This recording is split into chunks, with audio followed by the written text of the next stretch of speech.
Hello learners, welcome to the first session of your course BPCE 145, that is Counseling Psychology. Today we will discuss about the topic what is counseling.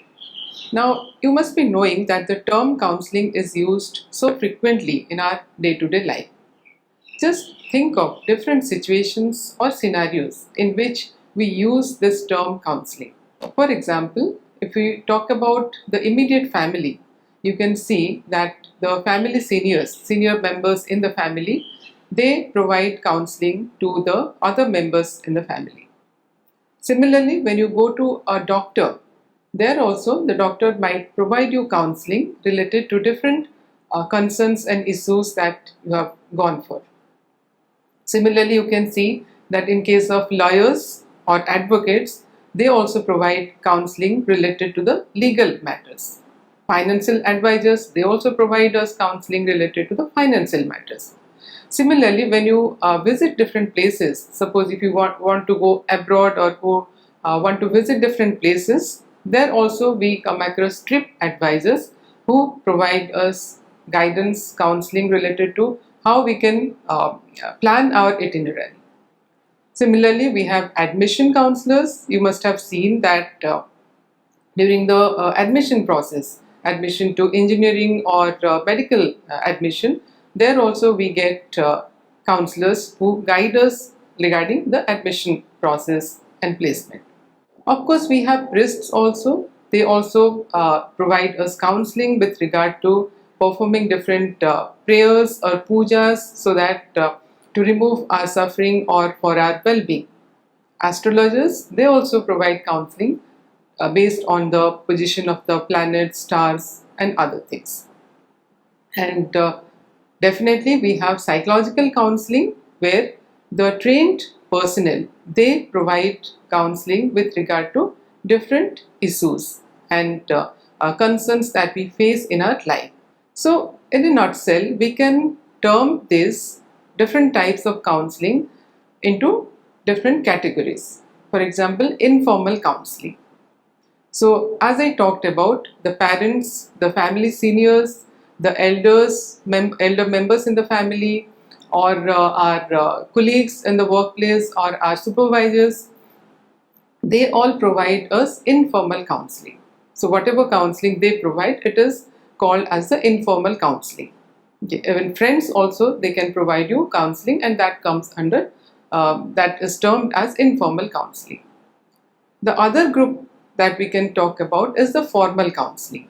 This formal counseling is given by mental health professionals and also professionals other than these mental health professionals. For example, we have doctors, we have advocates, we have various religious heads. So they are also professionals working in their own profession. So as part of their profession, like I said, doctors or lawyers, so as part of their profession, they also provide counseling to the clients or the people. When we talk about psychological counseling, it is that the mental health professionals specifically trained for this, they provide this psychological counseling. Similarly, we can think of the earlier tradition, that is the Gurukul tradition, where the Guru Sisya Parampara is followed, which also talks about counseling. So there in the Guru Sisya Parampara, the teacher is the counselor also, and the teacher, in addition to providing knowledge and education to the disciples or the Sisya, they also provide counseling for the character development of the disciples. So they work as a counselor and they emphasize on the personality development, they emphasize on the skill development and the overall well-being of the disciples. Today also we can see that this Guru Sisya Parampara is followed in different, for example, classical dance systems. One example is Guru Madhur Raut's Odissi dance. They follow Guru Sisya Parampara. So here we can say that it is a professional counseling imparted by trained professionals. So now let us see what do we mean by counseling. Before that, let us see what counseling is not. Before we can know about the meaning of counseling, let us see what counseling is not. Okay. First of all, counseling is definitely not information giving. Though in counseling information is given, but still it is not only information giving. Okay. In addition to providing information, there are other aspects to counseling also. Similarly, counseling is not providing advice to other people.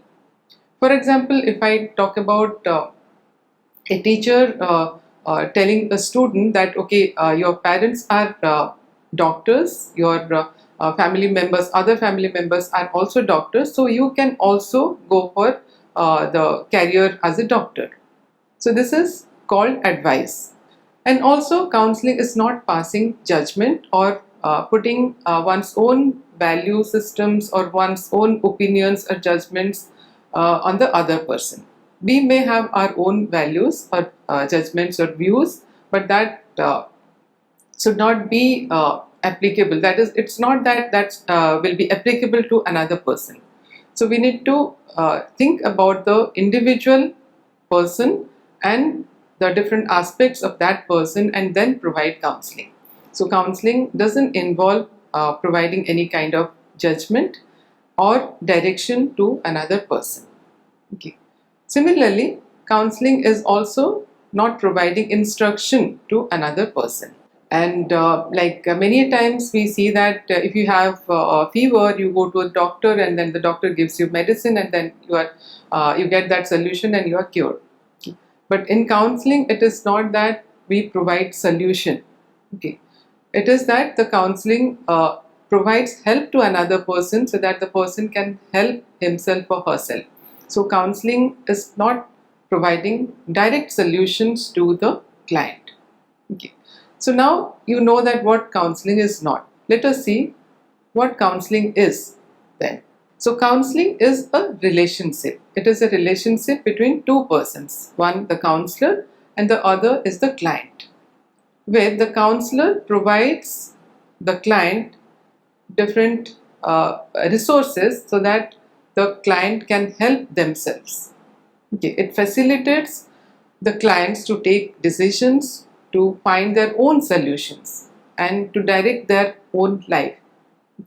So that is how counseling provides the different resources, different viewpoints so that the client can gain self-awareness. The client can gain different perspectives about the particular situation, and that helps the client to grow and develop, and as a result of which they're able to take decisions and make proper plans and make proper choices. Okay. And it also helps them in exploring different problems and understanding those problems. So first of all, counseling helps you in knowing about oneself, understanding oneself, and also understanding the problems, understanding the different perspectives. And all this helps the client to take proper decisions and make appropriate choices. When we are discussing about counseling, the meaning of counseling, let us see what are the stigmas and misconceptions associated with counseling. For example, usually when a person seeks counseling, the person is thought of as being inferior or incompetent, or the person is thought of as being incapable or having less intelligence, or it is thought that the person is having some kind of mental disorders. That is why the person has come for counseling. Okay. Let me make it clear here that this is not correct. Okay. Because counseling can be for all. It can be for all, irrespective of the different stages of development. It can be for children, it can be for adolescents, for elders, or it can be for people at any walk of life, in any profession, whatever they are doing. So counseling is definitely for all the people, and it is for the growth of the human beings, it is for the well-being of the people, as well as it is for helping the people deal with the different stresses in life. Okay. Now let us see another misconception regarding counseling here. Usually it is thought that counseling is just talking only. Okay. The common perception is that if you go to counseling, the counselor or the client, you have to just talk and then you will be helped. So Let us understand here that counseling is not just talking only, but it is listening also. So that is why counselor need to have active listening as an important quality in them. Further, counseling is also not just listening, but it is also knowing how to respond properly to the client. So whatever the client is telling to the counselor listens to the person, the client, and also the counselor need to know how to respond to the client. Okay. Similarly, counseling is also not just responding to the client, but also it is about mutually deciding on the actions to be taken. So as you know, as you can see here, counseling is not just talking, it is not just listening, or it is not just responding, but also it is about taking action, and that action is mutually decided. It is the client and the counselor, what are the different actions or action steps that they need to take, so that whatever counseling goals has been decided, that can be achieved. Now let us see some definitions of counseling. Okay. The first definition is, it is counseling as a helping relationship.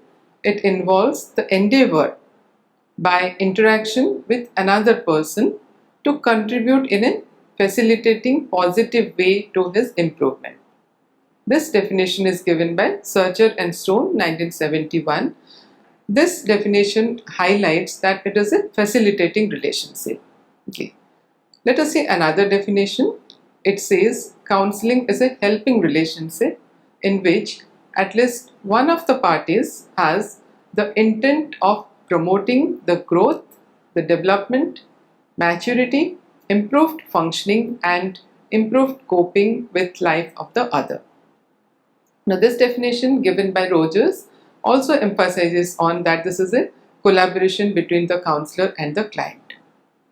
Let's see another definition. Here it says that counseling is a professional relationship that empowers diverse individuals, families, and groups to accomplish mental health, wellness, education, and career goals. Okay. This is given by American Counseling Association. You can see here that counseling, how it can be applied in different sectors. This is highlighted in this definition. Let's take another definition here. It says counseling and psychotherapy is an umbrella term that covers a range of talking therapies delivered by trained practitioners who work with people over a short-term or long-term period to help them bring about effective change or enhance their well-being. This is given by the British Association for Counselling and Psychotherapy. Now, when you see these various definitions, you can see that all these definitions highlight that counseling is a relationship, it is a facilitative relationship, it is a therapeutic alliance between the counselor and the client. Now, if you take a proverb here, it says that coming together is the beginning. In counseling relationship, the counselor and client, they have to come together so that it is the start of that particular helping relationship. Now, staying together is progress. When the counselor and client, they continue in the counseling process, they stay together, then there is progress in counseling, we can say. And then working together is success. Okay. So when the counselor and client, they work together, because it is not that counselor will direct the client that you have to do this or do that, because you must remember that counseling is not passing judgment or giving your own opinions. So that is why working together is very important. The counselor and the client, they need to work together so that this will lead to success. That is the counseling goals that is decided mutually, that can be achieved. Let us see here that what are the goals of counseling. Okay. As we have discussed till now, you can see that counseling can help you in different aspects. One is that counseling can help you deal with different issues and problems that we face as part of our growth and development, or as part of our daily functioning. Okay. You know that different developmental stages are there, and as part of different developmental stages, we have different needs, different tasks, different requirements, Challenges are also there, issues and concerns are also there. So counseling helps us to deal with these different challenges and stresses that we face as part of our developmental stages or as part of our daily living. It may be related with our educational aspect or career aspect or personal social aspect, or there might be different affective concerns and issues. So all these things are addressed through counseling. So basically, counseling helps you to know yourself, to explore yourself, to know about the different aspects of yourself, and also to understand different issues and concerns that are faced by you, so that you can gain perspective about your situation, about your issues and problems, and then accordingly you can modify the way you are thinking, the way you are experiencing emotions, feeling, and the way you are behaving. Okay. And then you can learn about new ways of thinking, new ways of feeling, and new ways of expressing your emotions and new ways of behaving. Okay. This will help you to achieve optimal growth and development. This will help you to function effectively, function optimally, and this will empower you and help you to lead an effective life. Now, when we are discussing about what is counseling, let us see another aspect, that whether counseling is considered an art or it is considered a science. Now, counseling is both an art as well as a science, okay? Because counseling relationship, as we have emphasized earlier, that an effective counseling, it requires to establish a proper rapport with the client. A therapeutic relationship is important. Okay. And as we proceed further in the course, you can see that what are the different aspects that are required for establishing an effective therapeutic relationship. But the most important here is that counseling can be considered as an art because it emphasizes on establishing a proper relationship, an effective therapeutic relationship with the client. Similarly, it also requires you to use proper counseling skills and techniques, okay? Because these skills and techniques will help in achieving the different counseling goals that are established. And also the counselor needs to know the different theories of counseling and use evidence-based knowledge in providing counseling. So in this way, we can say that counseling is a science also. Now, let us see, when we are using the term counseling, there are various related terms also. For example, guidance, counseling, and psychotherapy. Usually there is a overlapping between these three terms. We use these three terms interchangeably, but there are differences in these three terms. So let us see what are the differences. What do we mean by guidance, counseling, and psychotherapy? Now, guidance is more informative in nature. Here, mainly information is provided. Okay, it deals with developmental issues as you proceed through the different developmental stages. Guidance is required. So, guidance can be considered as more directive in nature. So, you can see that guidance is it is before the problem. Okay, whereas when we talk about counseling, it is after the problem. There is an issue or there is a problem, and then you require counseling. So mostly it is after the problem. So we can say that it is more remedial in nature. So counseling, it helps you deal with the stress, the conflicts, or the problems in life. Okay. Whereas guidance is more developmental oriented, and it is a continuous process. And counseling, when we talk about counseling, it is more specialized in nature, and it is all encompassing in the sense that guidance is a part of counseling. So counseling is a broader service, we can say. It encompasses guidance, it encompasses assessment, it also involves your providing occupational information, providing counseling. So it is a broader term.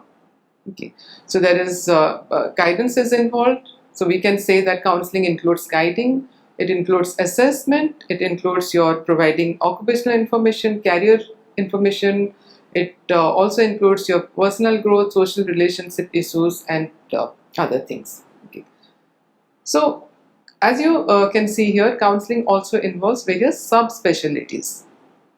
There is career counseling, school counseling, counseling in the workplace, counseling related to the elders, or counseling related to the addiction, trauma counseling, marital counseling, family counseling also is there, and counseling related to the disability or rehabilitation. Okay, so there are different subspecialties involved in counseling. Okay, now let us see. Now we knew about what is guidance, what is counseling, and now let us see what is psychotherapy. Okay. Counseling usually deals with minor issues or problems, whereas psychotherapy, it deals with serious problems, those problems which are serious in nature, or and also psychotherapy is long term in nature. Counseling is not that long term, but psychotherapy, since it deals with problems which are of serious nature, it is usually long term in nature, and also it focuses on gaining insight. Okay. So now that you are clear about what is guidance, counseling, and psychotherapy, let us see what are the prerequisites of becoming a counselor. Now there are three things here. One is your professional qualities, the another is personal qualities or traits, and the third one is licensing. Okay. Now in professional education, we can see that you have to have theoretical knowledge as well as practical training. So professional qualifications should be there. You must be trained in the relevant courses. You have to gain the theoretical knowledge. At the same time, you have to gain the practical training also. So where you will be learning about the different counseling skills, techniques, and other aspects. Second point here is that you need to have different personal qualities or effective characteristics. Now, let us see what are these personal qualities that an effective counselor need to have. There needs to be a sensitivity. Okay. Empathy is also required for a good counselor. You need to have a caring attitude also. And as I have also pointed out earlier, that ability to listen, that is active listening, is also another important personality quality that a good counselor needs to have. In addition, ability to communicate effectively is required. Toleration of intimacy is required, because you need to form a helping relationship, a professional relationship with the client, where the client is going to share different issues, personal problems, and concerns with you. Now, sometimes we see that there are certain negative motivators also to enter into the counseling profession. So, let us see what are these negative motivators. It might happen that the counselor might be having some unfulfilled desires or unresolved conflicts, or might be facing some kind of traumas, or maybe feeling sense of powerlessness, or there might be a need for recognition also, or might be feeling loneliness. So all these things, if they are your motivators to enter into the counseling profession, then we can say that these are the negative motivators. These will not help you in becoming an effective counselor. Okay. Now, one more thing here, let me make it clear that by doing this MOOCs course on counseling psychology, you are not going to become a counselor. Okay, because one needs to do at least a master's degree in psychology, counseling psychology, and also further specific diplomas or degrees on related to counseling field. Okay, and because these qualifications are required for entering into the counseling profession. Also, do check the latest guidelines, okay, with regard to becoming a counselor. Recently, the Ministry of Health and Family Welfare of the Government of India, they have introduced the Act that is called National Commission for Allied and Healthcare Professions Act in 2021. So please check it for the guidelines regarding working as a counselor and regarding the licensing procedure also. So now, learners, we learned about so many things in today's session. Okay. We learned about the meaning of counseling. To sum up at the today's session, I can say that we learned about the meaning of counseling. You learned about what exactly is counseling, because there are certain misconceptions, stigma related to counseling, and there are also certain overlapping terms that we use, like counseling, guidance, and psychotherapy. So you learned about the different definitions of counseling also, and further we learned about what counseling is and what counseling is not, because this is very crucial that we learn to differentiate between what it is and what it is not, so that you gain a clear understanding of what exactly is counseling. In the process, we also learned about what is formal counseling, what is informal counseling, because many times in our day-to-day life we engage in informal counseling. Like our friends provide us counseling, our seniors provide us counseling, our family elders provide us counseling. So we need to differentiate between informal counseling and formal counseling. In the formal counseling also, we need to differentiate between professional counseling given by mental health professionals and also counseling provided by other professionals. Okay. As I said, we also learned about various stigma and misconceptions associated with the term counseling, and we learned about what is professional counseling. Okay. Because professional counseling, it requires you to be trained in proper educational qualification. It requires you to be trained in different skills, counseling skills and techniques, acquire professional education qualifications, and also it needs to have that you need to have proper aptitude for it, and personal qualities also, because ultimately it is a helping relationship which requires you to establish an effective therapeutic relationship with the client. So we learn to distinguish between these terms, related terms, that is guidance, counseling, and psychotherapy. Further, you learn about how counseling is an art and also it is a science. Okay. And finally, you learned about the prerequisites of becoming an effective counselor. I hope you all have become clear about the meaning of counseling. So in the subsequent sessions, we will take up other aspects related to counseling. So thank you all the learners. We look forward to meeting you in subsequent sessions. Thank you.